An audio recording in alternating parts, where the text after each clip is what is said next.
Former NFL quarterback Chase Daniel with his thoughts about the Browns' quarterback competition. This is from FS1's The Facility.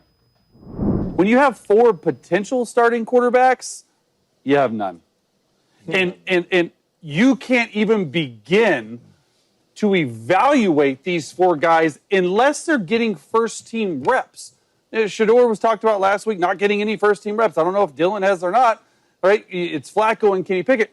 But if you're saying it's an open competition, cut it down to 2. And I don't think that cut down to 2 for actually competing for the starting job will come until games. So it's too early to tell. So I hate that for the team because evaluation, it's hard to evaluate quarterbacks in shorts and helmets on June the 10th, right? I think you can separate yourself. And the reason why I love it specifically for Shedeur Sanders, right?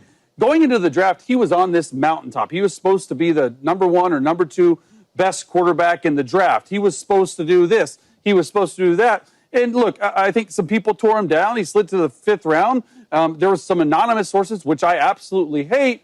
We can all agree he's not a 5th-round talent. His talent is somewhere in the 1st, 2nd round.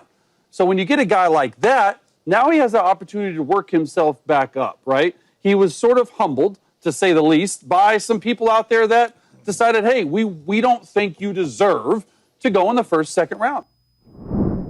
So, Dalton, again, I've heard this a couple of times. If you have 4 quarterbacks, you have none.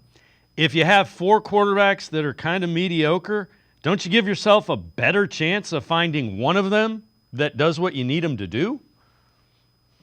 Well, it's good to have depth at any position for sure. So if 2 or 3 of them end up being at least useful players for him this season, or if one guy can start all 17 games and have some level of success, and I think any of those are good scenarios. And as far as cutting it down, look, I don't think we're going to see that till probably another 2 months from today. This really is maybe the widest competition we've ever seen at quarterback of any team ever. So, I mean, you're talking about 4 guys who you could at least draw some sort of path to a starting job because all 4 of them have their flaws for certain reasons, or you have the 2 draft picks, that were taken in the 3rd and 5th round. It's never an easy road for those guys either, right? So I think what you're talking about, look, the cut down's going to happen. I would say probably by the 2nd week of preseason, it will be down to 2 guys, whether it's both veterans or 1 rookie and 1 veteran. I doubt it would be Gabriel and Sanders, considering Flacco and Pickett were brought in. But I think what you have is just, you can't get impatient.